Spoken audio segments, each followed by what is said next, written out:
Hi, this is Mariah from Unpacking Disability and continuing the Talk Story series of being shaped by disability.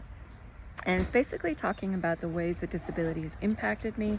And this is in honor of Disability Pride Month, which is this month, and the ADA 30th anniversary of the ADA that is coming up. And this hashtag was created by Pauline from One Leg Up Production. So make sure you check her out. She always has great videos. Today I wanted to start off with this chapter from the Disability Visibility book.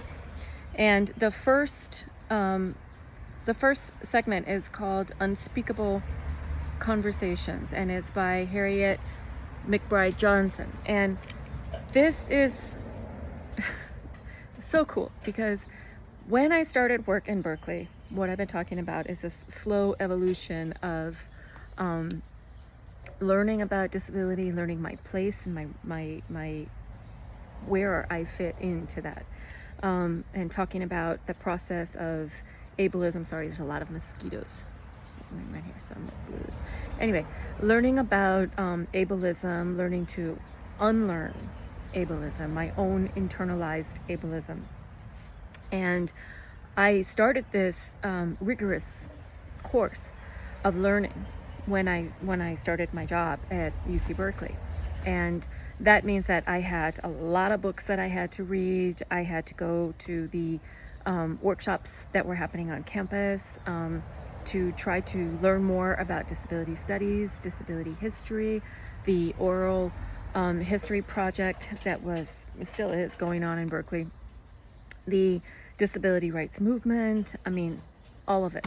So the first book I read in this rigorous education was Harriet McBride Johnson's book, which was called Too Late to Die Young. Too Late to Die Young. And it's a phenomenal book. It is so good. I highly encourage you to read it. Really, really good book. And Alice took a chapter out of that book in this, and she included it in her anthology here, and it's wonderful, wonderful. So in this chapter, Harriet is talking about her interaction with Peter Singer, who believed that all disabled people should be, killed, and even after birth, even after they've been outside of their mother's uterus. And at any time along the way, parents deem their child's quality of life or whatever is not high enough, they should have the right to kill their child. And there's a lot more to it than that. I'm definitely simplifying all of it. You should read the chapter, read the book yourself, okay? But here I'm quoting, I'm just reading from it. She says, "Are we worse off? I don't think so. Not in any meaningful sense. There are too many variables. For those of us with congenital conditions, disability shapes all we are. Those disabled later in life adapt. We take constraints that no one would choose and build rich and satisfying lives within them. We enjoy pleasures other people enjoy, and pleasures peculiarly, I can't pronounce that, our own. We have something the world needs." And I really agree with that. I feel, and that was something that I kept learning over and over and over and over in Berkeley, and then, throughout the course now of my life with disability, is one, we do have something the world needs. And I'm not talking about any kind of inspiration, and I'm not talking about that. I am talking about our perspectives, the way that we live, the way that we see things, the way we experience things. All of these are part of the rich tapestry that makes up the human experience, and we are definitely a vital part of that. Every single person, human being, every single person, bar none, and that includes disability. Disability is no exception to that. Every single person on this planet has a point and a purpose. They belong here. We all belong here. That includes disability.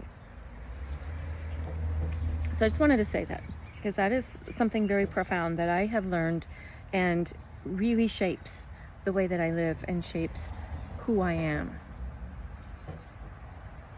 And the other part that I wanted to talk about in here is where she talks about disability shapes all that we are. And it does.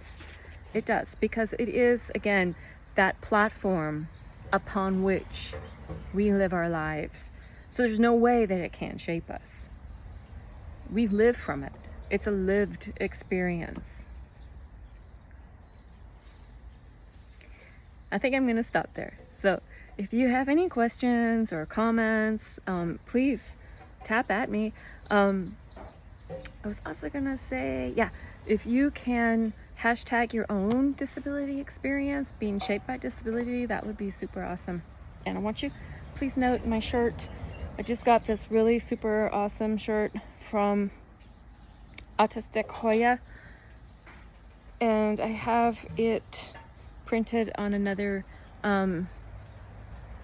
frame, but it is "You Are Not a Burden," and it talks about what we do owe ourselves in the world, but we're not a burden. We all have a right to be here. We all have a role to play. We're all needed and wanted, and